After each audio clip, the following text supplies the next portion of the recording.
Le 21 juillet dernier, le ministre des Sports, Serge Nkonde, signe un arrêté où il convoque les États généraux des sports et 14 fédérations sportives sont conviées à prendre part à ces États généraux, mais sur le plan organisationnel, nous avons plus de 60 fédérations sportives en République démocratique du Congo et les arrêtés, les agréments sont accordés à chaque personne qui annonce, qui propose une fédération, surtout dans le sport des combats.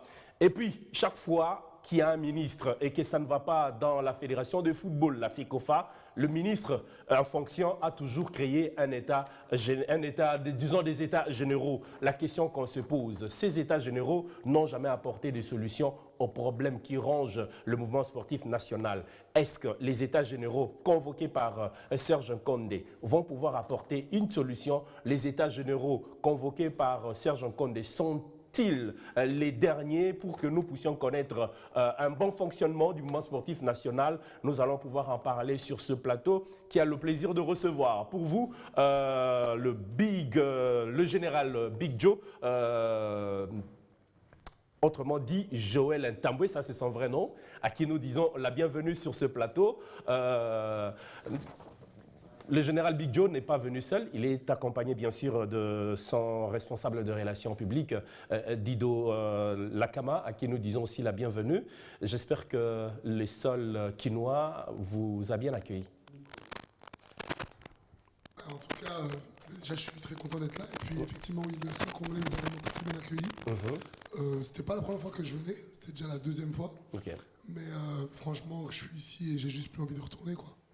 Je me sens vraiment bien, je me sens chez moi en fait. Et on s'est dit que vous n'êtes pas là pour les vacances? Bon, non, je ne suis pas venu pour les vacances, j'étais venu pour des affaires personnelles. Donc on aura peut-être l'occasion d'avancer dessus. Ça fait aussi un peu partie de ce qu'on a dit dans l'émission. Mais justement, il y a des opportunités qui sont ouvertes à moi sportivement, malgré que je ne m'y attendais pas du tout, parce que ce n'était pas du tout la raison première pour laquelle j'étais ici, effectivement. Voilà. Sur les antennes de B1, il y a de cela pratiquement toute la semaine qui se termine. Nous avons parlé d'un gala des box qui doit commencer, qui doit avoir lieu le dimanche ici. Et je crois que nous devons en parler beaucoup plus avec le responsable des relations publiques, Dido Lakama. Puisque c'est la diplomatie aussi, hein, la gestion quotidienne, l'administration. Est-ce que c'est vrai, ce gala aura bel et bien lieu? Écoutez, pour le moment, on continue à faire les pourparlers. On fait tout ici, en tout cas nous, avec les moyens qu'on a justement d'apporter notre plus-value, notre lumière, pour mettre en place un gala. Parce qu'en fait, effectivement, le général Big Joe est là depuis quelques temps. Il a acheté des terres et tout parce qu'il participe à la promotion justement et au développement du pays en créant de l'emploi dans l'agriculture et aussi dans certaines autres entreprises. Mais on a eu des opportunités et on s'est dit qu'en tant que champion de boxe d'origine congolaise, on se devait de faire un combat ici à Kinshasa. Donc on est en train de négocier, on est en train de mettre en place des fonctionnalités pour que le public congolais ait la chance justement de voir un de ses enfants, un produit congolais 100% et voir un peu justement le professionnalisme de ce boxeur. Lui, il est tout à fait d'accord justement de mettre son image en avant parce qu'il est connu de manière internationale et si ça peut faire profiter le pays, surtout faire la promotion de la boxe et de la jeunesse congolaise qui exerce le sport de la boxe. Et vous savez, la boxe est un sport, mais tous les sports ont des valeurs. Et c'est ces valeurs-là que, pour moi, c'est important justement d'inculquer à notre jeunesse. On voit ce qui se passe dans l'actualité et nous, ce qu'on peut apporter, justement, c'est cette visibilité et justement ces valeurs à travers le sport. Voilà, nous allons en parler, d'autant plus que notre sujet parle des États généraux. Les États généraux de sport vont pouvoir tabler sur tout ce qu'il y a comme problème dans le mouvement sportif. À ma droite, le banc de journalistes sportifs est au complet, bien que la rédaction n'est pas complète aujourd'hui. Et il y a... comment ton nom peut m'échapper? Patrick Osoma, à qui je dis la bienvenue. Merci, bonjour. Je dis également bonjour aux champions et à messieurs Dido Lakama. Lakama. Ouais. Okay. Et pourquoi pas toutes ces personnes qui nous suivent à la maison. Je suis content de trouver ces beaux plateaux du Passport, surtout se retrouver en face du champion Big Joe dont j'aurai l'occasion de poser quelques questions tout au long de cette émission. Voilà. Juste à côté à la droite bien sûr de Patrick Osomba, il y a Juvel Macheke, à qui je dis aussi la bienvenue. Bonjour Jean-Louis, bonjour à tous les téléspectateurs de Voilà. Juvel, c'est toi qui as fait la dernière édition du Journal du Sport hier et tu as parlé de ce gala de boxe qui doit avoir lieu le dimanche, c'est demain déjà. Mais nous avons un des challengers qui est sur notre plateau. Il s'agit bien sûr du général Big Joe. Apparemment, j'ai l'impression que les États généraux doivent traiter vraiment des problèmes sérieux dans le sport parce que ce gala est pris entre pincettes. En réalité, oui. Bon, tout à l'heure, les petites discussions que vous avez eues également avec les managers et puis le général Big Joe, je me suis dit qu'il y a un petit souci, surtout sur le plan organisationnel. Aussi longtemps que le général est prêt pour ces combats. Mais c'est une inquiétude. Pourquoi? Parce que il faut profiter dans ces genres d'occasions, parce que ça permet à ce que on puisse encore une fois vendre l'image de la République démocratique du Congo. Parmi la plupart d'activités qu'on a organisées, surtout des grands combats qu'on a également vécu ici à Kinshasa, mais ça fait partie également ces combats des événements qui vont marquer et qui vont rester surtout dans les annales des amoureux du noble art en RDC, parce qu'aujourd'hui les soucis étaient de redorer l'image de la boxe en RDC, mais sur toute l'étendue du pays, mais aussi sur le plan international. Mais je crois que ce sont des initiatives pareilles qu'il faut également booster. Moi, je me dis, bon, Big Joe, c'est, je ne sais pas, pour la plupart des personnes qui ont peut-être vu l'occasion de le voir aujourd'hui, mais j'ai dit que c'est un grand boxeur. On a eu également le temps de suivre ses combats sur le Canapis. Il a également compétit avec Tony Oka. Heureusement qu'il avait perdu ses combats. C'était dans les quelques instants de la fin de ses combats. Voilà. Et qui a fait également une très belle carrière. J'ai également eu le temps de suivre également son petit parcours, qui a passé trop de temps dans les lourds légers, mais dans les lourds, je crois que c'est votre deuxième combat avec Tony Yoka. Premier combat. Voilà. Ce qui signifie que, déjà, avoir son parcours, c'est quand même un grand boxeur. Alors, avoir l'occasion de l'avoir ici, sur notre pays, sur notre sol, moi je me dis que c'est une occasion, pourquoi pas, que les ministres des Sports, moi je me dis c'est une occasion, je profite également pour lancer un appel, c'est une occasion, ce sont des moments pareils qui vont également marquer l'histoire, puisqu'il est en son mandat, il doit également profiter, parce que dans tout ça, c'est l'RDC qui va gagner. Voilà, le général, dis-nous un peu, juste après ces combats contre Tony Yoka, et vous disparaissez de la presse, de la place publique, et puis après, tout d'un coup, on vous voit sur Kinshasa. Ce que peu de gens savent, c'est que déjà être compétiteur de haut niveau, c'est quelque chose de très dur, pas physiquement spécialement, mais plutôt émotionnellement. Parce que la plupart des gens qui montent au top niveau sont la plupart du temps des compétiteurs, mais qui ont un mindset de gagnant. C'est-à-dire qu'on supporte très mal la défaite. Même si pour moi, mon chargé de communication, qui est aussi un de mes grands frères, donc m'a toujours, même après le combat que j'ai perdu contre Tony Yoka, m'a toujours dit, Big Joe, pour le premier combat chez les poids lourds contre quelqu'un classé 10 premiers mondiaux chez les poids lourds, qui est né, qui a fait poids lourd et qui a été même champion olympique chez les poids lourds, toi tu viens juste d'arriver, tu fais 12 rounds avec lui, qui n'a jamais été à la limite. Tu l'as toujours fini ses combats au 6e. Bon, moi je suis pas quelqu'un qui me contente des justificatifs. J'aime les résultats. Et c'est un peu une mentalité américaine que je prends. Je suis plutôt que la francophone, qui eux sont plus, l'important c'est de participer. Donc, effectivement. Vous êtes résident à Londres. Américain ou... Londres. À Londres, ok, Londres. d'accord. Mais je suis sous contrat dans une promotion américaine à New York. Okay. Et donc, le truc qui est là, c'est tout simplement qu'après ça, bon, j'ai pris vraiment beaucoup de temps à l'extérieur du ring. Je me suis vraiment recroquevillé sur moi-même. J'avais un peu très mal vécu la défaite. J'ai un moment très noir un peu. On en parle rarement, mais il y a des moments comme ça peuvent parfois nous faire partir en petite dépression.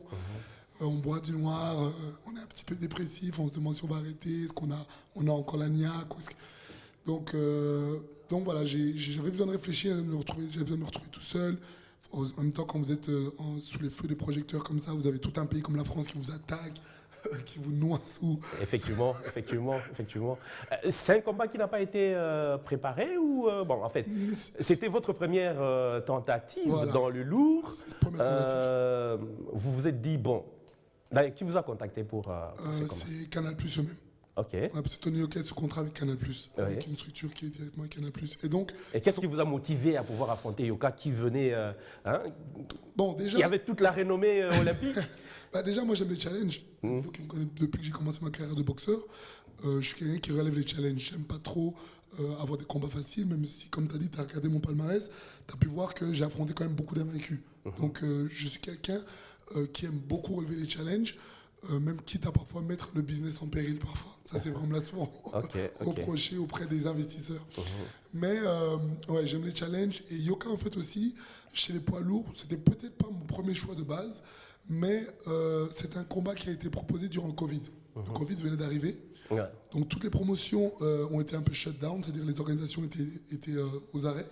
Les seules plus grosses qui pouvaient organiser dans le monde, il n'y en avait que 4. C'était 2 Américains, notamment Top Rank, PBC, Premium Boxing et Golden Boy Promotion. Et en Angleterre, la promotion d'Anthony Joshua, justement, et de Tyson Fury, Frank Warren.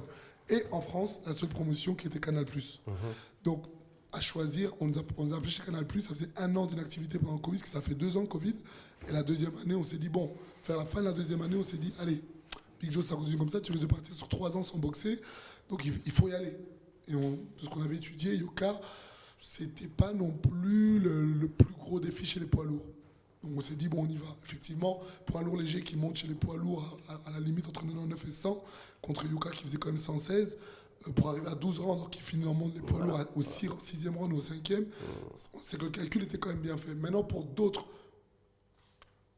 petits paramètres extérieurs à ça, peut-être le manque de connaissance de la catégorie poids lourd, le manque d'expérience, le manque de pratique chez les poids lourds, a fait que je suis monté avec quelques petites appréhensions que normalement, j'aurais pas dû avoir parce que ça aurait été nettoyé, donc déjà nettoyé, dû au combat de préparation dans la catégorie des poids lourds qu'on m'aurait donné si on n'avait pas eu le Covid qui était tombé. Ok. Dis-nous un peu, Dido. Ouais. Oui, j'ai une question pour 2 questions, je dirais. La première question, c'est celle de savoir si le général Big Joe va bel et bien poursuivre sa carrière dans la catégorie De lourd. Ou après ses combats, après avoir perdu devant Yoka, vous vous êtes dit non, je reviens dans la catégorie de lourd léger, où le général Big Joe est prêt à continuer dans cette catégorie où il y a vraiment beaucoup de monde. Hein. Je ne vais pas tous les citer, le Fury, Joshua et tout. Êtes-vous capable de s'inscrire dans la régularité dans cette catégorie-là, champion? De lourd? Pour répondre à ta question, d'ailleurs c'est une question que tout le monde se pose, que juste après le combat j'ai eu beaucoup de gens qui m'ont dit Big Joe, tu devrais peut-être penser à descendre en lourd léger. Pour moi personnellement, rien n'est impossible à celui qui croit. Donc moi je crois en mes capacités, je crois aux capacités ce que Dieu m'a donné comme don. Le don c'est de créer. Donc créer la surprise, surprendre, ça c'est mon don. Donc pour moi, oui, effectivement, je ne compte pas descendre en dessous. Pour moi, c'est un challenge. Au contraire, la défaite m'a encore plus ancré cet état d'esprit dans la tête, justement de me maintenir dans cette catégorie qui est d'ailleurs la plus excitante des catégories, hein, et de marquer l'histoire. Le but pour moi, c'est que je ne m'arrêterai pas tant que je n'aurai pas marqué l'histoire. Donc, comme on dit... Marquer l'histoire, c'est-à-dire gagner un titre dans cette catégorie. Gagner un titre. Je prends l'exemple de Macab, où il est lourd léger, mais il est champion, c'est aussi excitant. Mais pour je vais terminer champion, parce que le problème aussi, c'est que, je prends l'exemple, vous avez parlé tout à l'heure, l'écart qu'il y avait entre vous et Tony, en termes par exemple de poids. Et s'il faut affronter un gars aujourd'hui comme Macabou qui est aussi 140 vous affrontez les adversaires en ayant déjà un certain nombre de désavantages. En termes de poids, surtout, je me dis qu'à la boxe, le poids compte.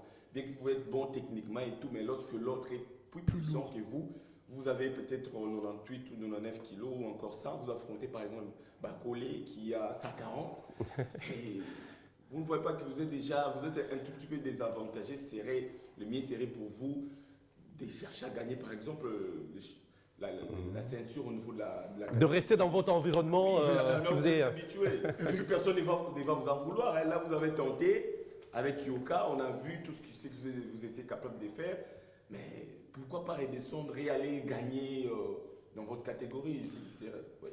Effectivement, c'est une idée qui me passe toujours par l'esprit. Mais pour être franc avec vous, cette idée me vient que quand je doute. quand je commence à douter de est-ce qu'en poids lourd je ferai quelque chose. Parce que pour être honnête avec vous, en lourd léger, jusqu'il y a encore 2 ans, quand j'étais encore en lourd léger, il y a 3 ans plutôt, j'étais considéré comme le danger de la catégorie. C'est-à-dire tout le monde m'évitait. Pour être franc avec vous, je suis venu à 6 ans, d'ailleurs sur B1, on est venu défier Ilunga Makabu. Le combat ne s'est jamais fait. Encore avant ça, avant qu'on arrive au Congo, déjà avec Ilunga Makabu, j'ai eu deux tentatives.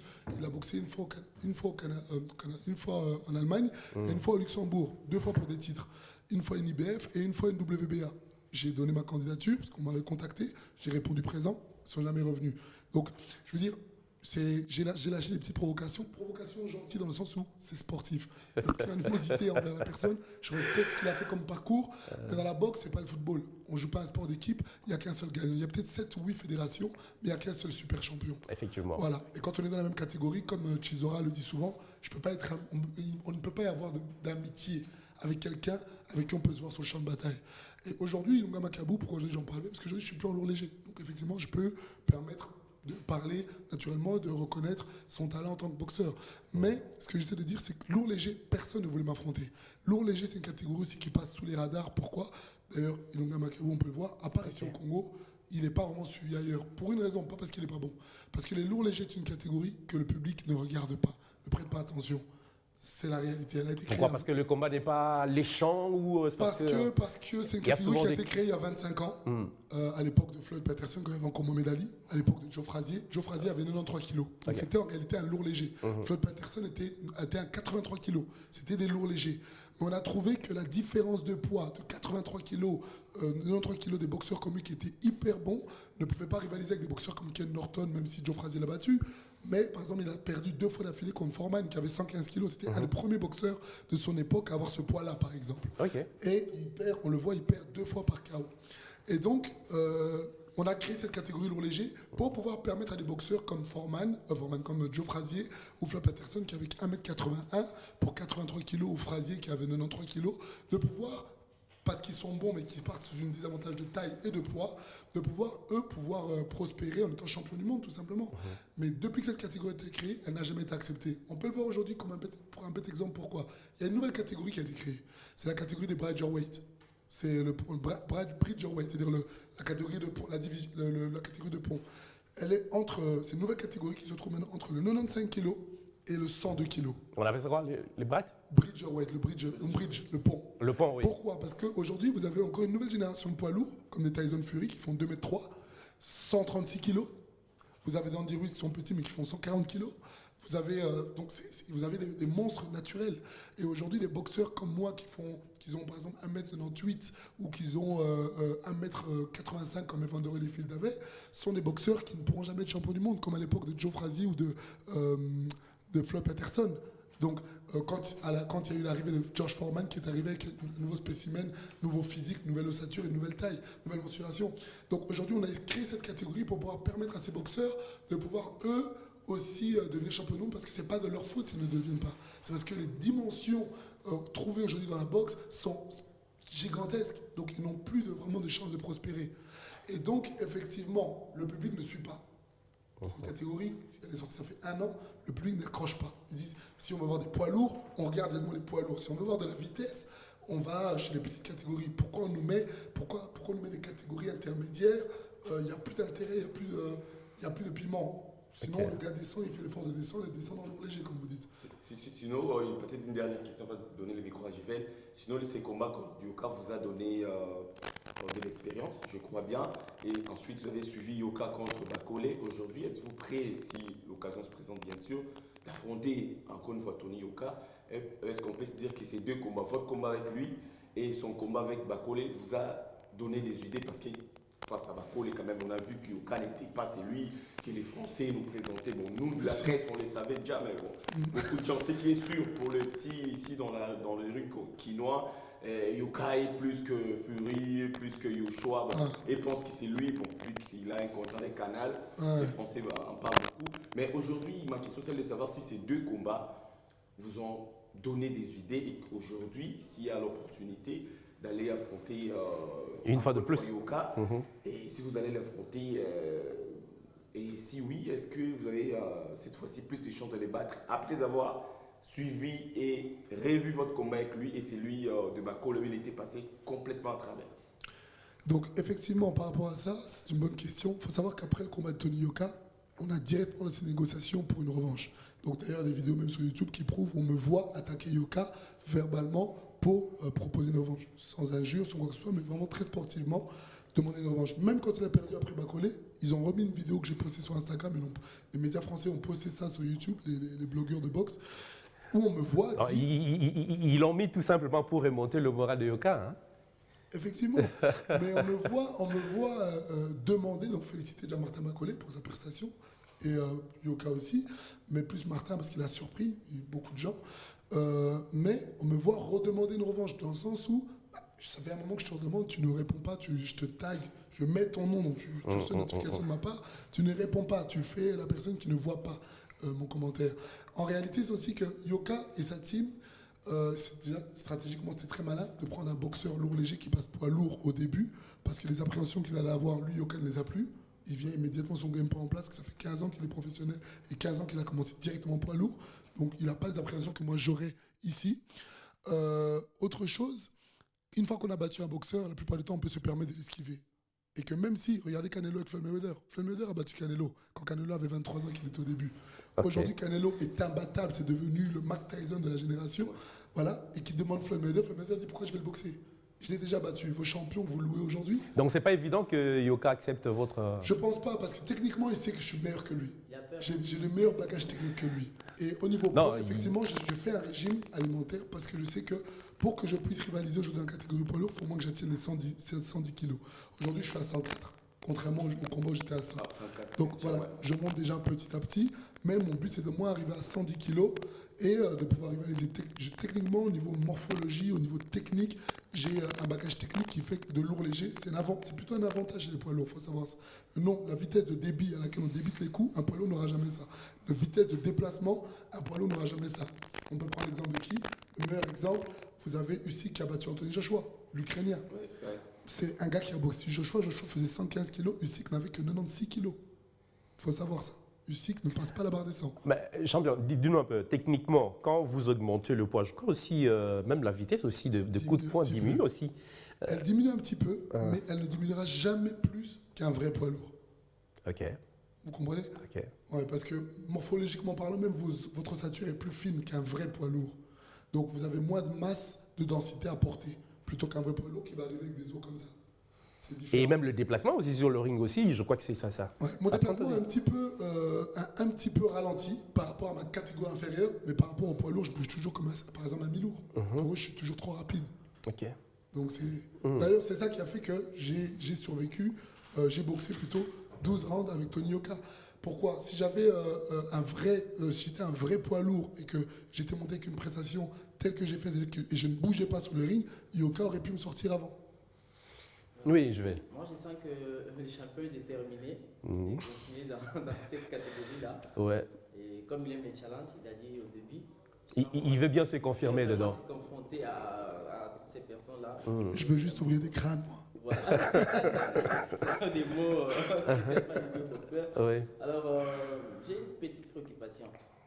Champion Joe, depuis votre combat avec Tony Yoka à Nantes, je crois en 2021, au mois de mars, aujourd'hui, vous voulez encore monter sur les rings. Ça fait plus d'une année que vous n'êtes plus sur les rings. Alors, je me dis, est-ce que ça ne sera pas un handicap pour vous ou déjà, physiquement, vous êtes déjà au point en termes de préparation pour affronter n'importe quel adversaire? Surtout mentalement. Ça ne sera pas un handicap pour vous? Déjà, pour être franc avec vous, et j'aime bien être franc parce que j'aime bien partager justement cette expérience avec ceux qui ne montent pas sur le ring, ça leur permet aussi de pouvoir voir. J'ai eu beaucoup de difficultés à pouvoir revenir en forme comme je le suis aujourd'hui. J'ai eu énormément de difficultés. D'ailleurs, quand vous êtes venu à la salle, je vous dis honnêtement, si vous étiez venu une semaine avant, vous vous seriez demandé, mais pourquoi il n'arrête pas, simplement. Donc j'ai eu énormément de difficultés, c'était beaucoup mental, surtout de voir des jeunes à la salle qui sont là et qui presque me malmènent et je n'arrive plus à suivre. J'ai eu énormément de difficultés, même mentalement j'ai tenu. Mon mental est revenu en forme. Pourquoi? J'ai eu énormément de soutien aussi. Ici, bizarrement, et c'est vrai qu'il m'avait dit que j'allais le ressentir, je me suis senti à l'aise en étant ici. Je me suis senti chez moi. j'ai eu déjà toute cette pression caucasienne qu'on voit qu'en Occident qui est partie sur le côté. Ici, je suis entouré des miens, déjà. Je suis entouré d'un public qui ne me voit pas comme un boxeur africain vivant en Belgique. Pourtant, au niveau des papiers, officiellement, je suis né en Belgique, donc je suis normalement belge, logiquement. Mais ils ne m'ont jamais vu comme un belge. Même dans les médias, j'ai toujours été présenté comme le boxeur africain vivant en Belgique. Donc, tout ça, c'est quand on se bat pour essayer de trouver une appartenance et qu'en fait, à 10 ans, 12 ans, c'est très dur à cet âge-là, vous voyez que vous êtes rejeté de partout, c'est comme un enfant dont le père et la mère rejettent en fait. Et vous commencez à chercher, mais pourquoi? Et vous retrouvez votre famille adoptive qui est ici. C'est cette aura-là et ces gens-là, quand je marchais dans la rue, qui me reconnaissaient, qui m'ont dit n'arrête pas, en fait, t'as vraiment quelque chose à transmettre. Et au-delà de ce message qui se cache derrière mes compétences techniques, il y a surtout, comme je disais tout à l'heure, une envie de véhiculer à toute cette jeunesse de l'espoir et surtout il y a beaucoup de jeunes qui se réfèrent à moi. Ils me disent Big Joe, voilà, on sait Tony Yoka, il a une structure autour de lui qui génère des millions. Donc lui, demain, quand il va en camp d'entraînement, il a des salles, il y a des structures, des millions qui sont derrière. Toi, tu n'as peut-être pas toutes ces structures-là. Tu gagnes bien ta vie dans la boxe, mais tu n'as pas ces structures-là autour.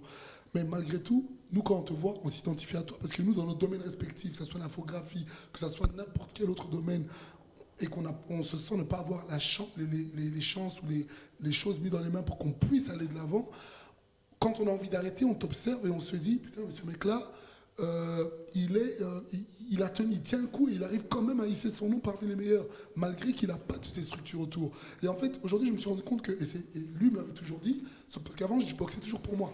C'était moi, et juste pour mon orgueil, mon ego, montrer que je suis plus fort. Aujourd'hui, depuis quelques années, je boxe plus pour moi. D'ailleurs, cette conférence de presse, quand j'ai boxé Yoka, c'est ce que j'ai dit. Et les médias m'ont regardé et m'ont dit, putain, mais derrière toi, derrière cette gifle, on ne savait pas qu'il y avait un cerveau, en fait. Ils me l'ont dit comme ça. Parce que je leur ai dit, je boxe plus pour moi aujourd'hui. Aujourd'hui, je boxe pour une jeunesse qui s'identifie à moi. Je ne peux même plus spécialement arrêter parce que j'ai envie d'arrêter. Je dois arrêter quand je sais que ma mission est accomplie. Ça veut dire avoir véhiculé un maximum de courage et d'espoir à une jeunesse, leur avoir permis d'avoir sauté le pas, monter là où d'atteindre leurs objectifs et leurs rêves. Et à partir de ce moment-là, à partir du moment où j'ai tous ces jeunes qui me s'identifient à moi, qui viennent moi, qui me disent, tu sais, Big Joe, avant, je n'étais pas capable de faire ça, mais parce que je t'ai vu, je l'ai fait et j'en ai, parce que eux qui viennent, qui le font. C'est là où je pourrais me dire qu'ok, je peux arrêter. Personnellement, pour moi, être champion du monde, ça ne m'intéresse même pas. C'est qu'un titre, ça c'est qu'une récompense. Le meilleur des titres pour moi, c'est avoir toute une population, 1 million de personnes qui viennent et qui me disent, franchement, grâce à toi, on a pu sauter le cap et on a pu essayer à notre étape d'essayer d'arriver à se hisser vers le haut. Voilà, quelque chose m'est venu en tête, parlant de la jeunesse, je me dis, après votre carrière, qu'est-ce que vous prévoyez pour la suite? Bon, après ma carrière... Ouais, effectivement. Donc, après, voire presque vers la fin de ma carrière, disons, ce que je prévois, c'est plutôt de continuer à être dans un secteur d'encadrement de la jeunesse, c'est-à-dire pouvoir leur donner des opportunités. D'ailleurs, une des raisons pour laquelle on est venu sur le Congo avec mon partenaire déjà de base, naturellement, parce qu'il a son ASBL aussi en dehors de la boxe, en dehors du sport, qui aide justement les jeunes ici au Congo à véhiculer justement ce qu'on appelle l'espoir, créer des formations, leur donner des purpose, des buts. Donc pas mal de choses autour de tout ça, dans des secteurs vraiment scolaires, universitaires, ou même secteur manuel, pas qu'intellect. Et à part ça, on est venu en fait dans le domaine sportif, on a collaboré pour mettre en place des structures ici qui pourraient se permettre de signer des boxeurs congolais talentueux, de pouvoir les monter ici, donc construire leur carrière ici, et pourquoi pas, ne pas spécialement les ramener à l'étranger. Parce que mon but à moi, il est justement de stopper l'afflux migratoire et ce rêve que tout Africain, pas que le Congolais, mais tout Africain, l'Europe c'est mieux. Sinon on est venu ici, c'est pas pour... Non mais c'est une réalité ici parce que je sais que chaque fois qu'il y a eu une sortie des boxeurs, surtout des boxeurs de la RDC pour l'Europe, la plupart des fois, le président part avec, le président de la fédération part avec, et il revient avec les entraîneurs et les boxeurs sont restés. Ah, effectivement, mais d'ailleurs, même en Belgique, quand j'étais, on a vu un média où il montrait à la télévision 6 boxeurs avaient fui. Ouais. En Ukraine. En Ukraine. Voilà, en Ukraine. Donc, je suis d'accord, c'est justement pour ça qu'on est revenu. On est revenu pour ça. parce que moi j'en avais tout simplement marre d'entendre les Caucasiens me dire dans les médias, ces Noirs-là, qui sont chez nous, qui sont chez eux, on n'a qu'à les réunir à Matongué, donc à Bruxelles, et mettre le feu parce qu'on en a trop, on n'en peut plus. Donc Angela Merkel fermait les frontières. Et aujourd'hui on voit les Ukrainiens, quand les Ukrainiens sont en guerre et qu'il y a 100 personnes qui meurent, ou bon, c'est minimisé, mais ils ont 100 000 personnes qui sont touchées par la guerre de près ou de loin, automatiquement, ils sont envoyés dans le monde entier et tout le monde doit leur ouvrir les bras. On se croirait que c'est le nouvel holocauste juif.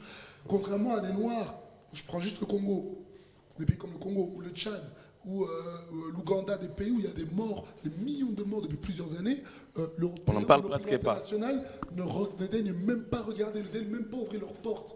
Donc, même d'ailleurs, les médias français, on a entendu plusieurs vidéos qui tournent sur Internet, où on voit d'ailleurs une influenceuse qui s'appelle Crazy Sally, qui en parle, qui dit, regardez, vous avez des médias français, des gens qui ont fait de la politique, des universitaires qui vous disent, oui, bon, la qualité migratoire ukrainienne est quand même supérieure à celle qu'on a l'habitude d'avoir. Donc, ouais, y a même, on trouve toujours des excuses. Il y a même une référence de degré d'être humain, d'humanisme. La discrimination. Eux sont meilleurs que nous.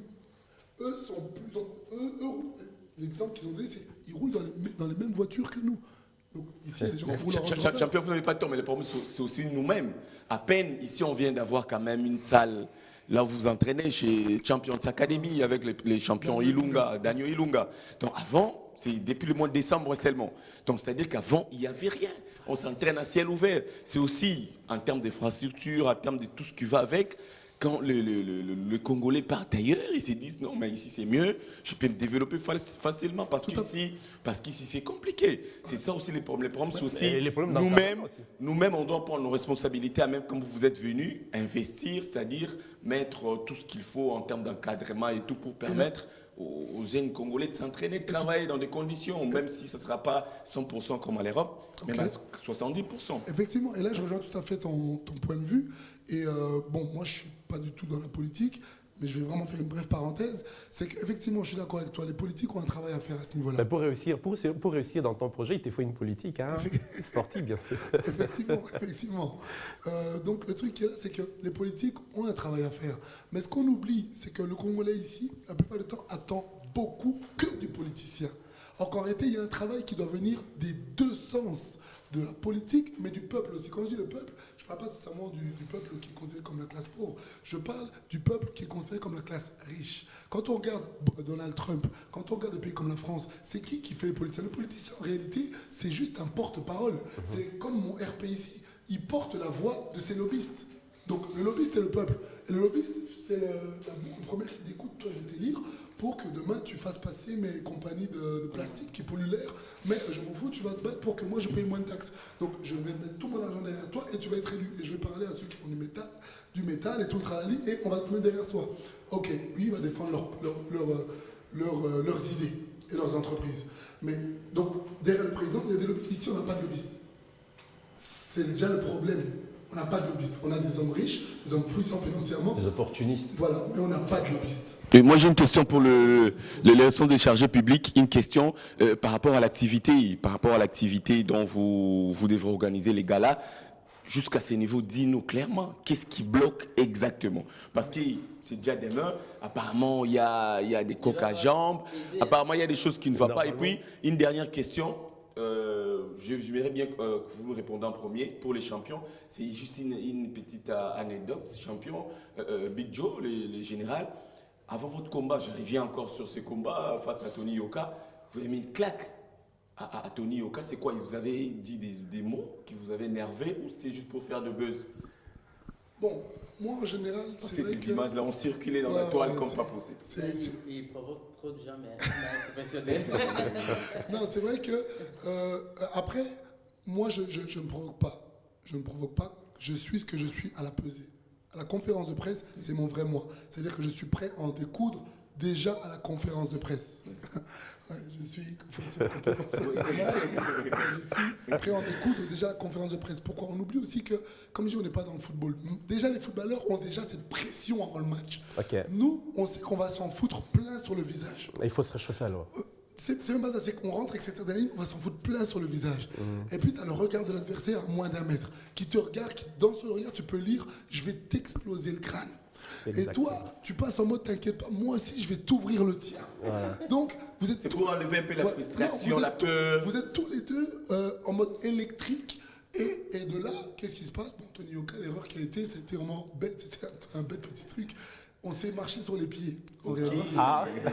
C'était ça. Vraiment, il se rapprochait de moi pour montrer qu'il n'avait pas peur de moi. Moi, je me rapprochais de lui aussi. Et puis- pour montrer comme il a des grands pieds, j'ai aussi des grands pieds, nos orteils se sont marchés dessus. Il a mal pris, il m'a dit, t'approches pas de moi comme ça, gamin. Je lui ai dit, oh, mais je suis beaucoup plus âgé que toi. Et là, quand je disais, il m'a pas laissé tant de finir, qu'il a, si vous regardez bien, il dépose sa tête sur moi. On est sur me poser avec sa tête. Et c'est là où moi, je lui envoie une gifle. Oh, ouais, l'image est là, Tu ouais. vois? Donc, c'était par rapport à ça. Donc, mais on ne nous voit pas parler parce qu'on avait, on avait les masques. Mais en fait, on se parlait. Et c'est ça qu'il me disait. On s'est juste marché dessus. Donc, c'était un bête petit truc. Maintenant, après, effectivement, on est. Mais c'est vrai que beaucoup de gens me reprochent ça. Mais on n'est pas des politiciens. À un moment donné, c'est comme si vous demandez à un soldat d'arriver au combat sur un champ de bataille et de commencer à respecter son opposant. Et ça va, c'était sûr, je t'ai mis une balle au pied, mais je te laisse te relever. Allez, on recommence. Tu vas un peu plus loin, on se cache derrière un mur et on se tire dessus. Non. Donc, à un moment donné, c'est la guerre, il n'y a plus de règles. En guerre, il n'y a plus de règles. Voilà. On va se frapper dessus. Celui qui sont, et il ne faut pas oublier, chaque année dans la boxe, il y a 3 morts par an.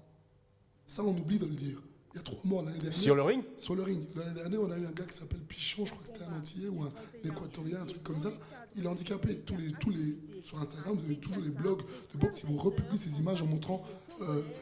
Voilà. Donc, on a ça. On a eu un poids lourd qui a boxé, un boxeur suédois qui est américain, qui est descendu d'ailleurs en lourd léger. Il est handicapé.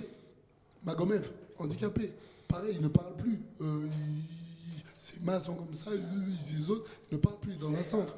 Pourtant, c'est un gars qui a gagné beaucoup d'argent.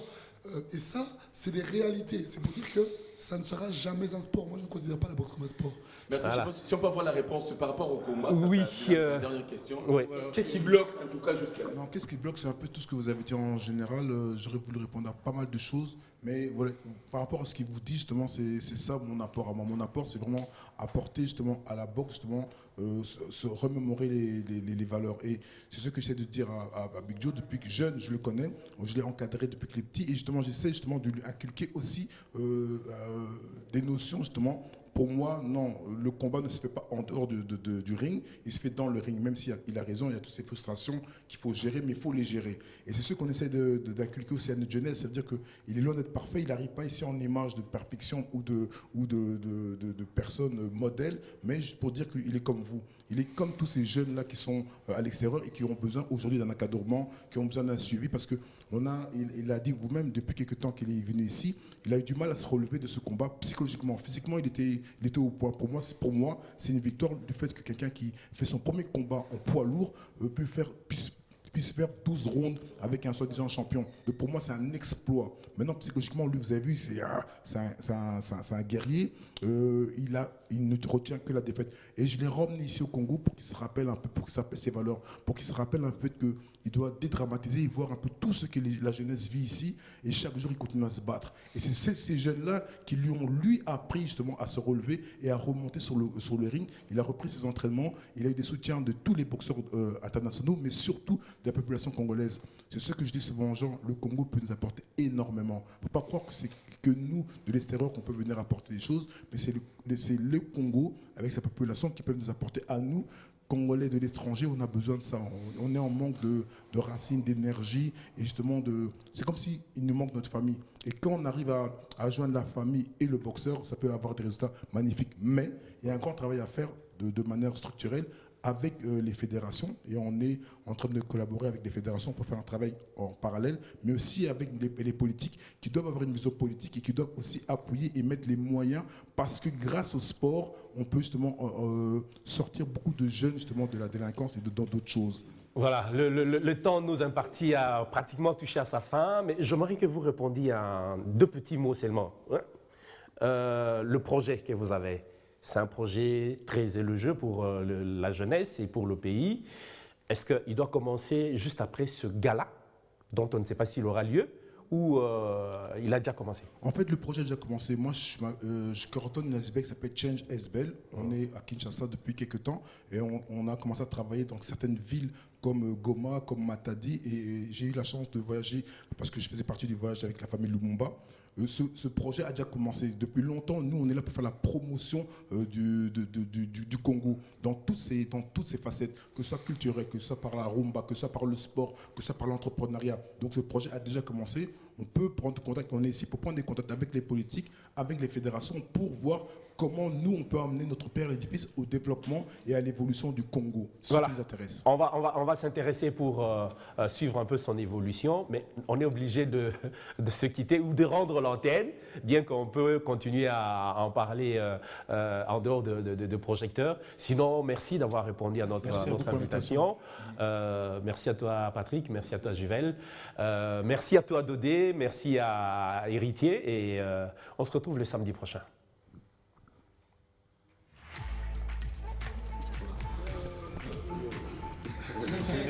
On a bouffé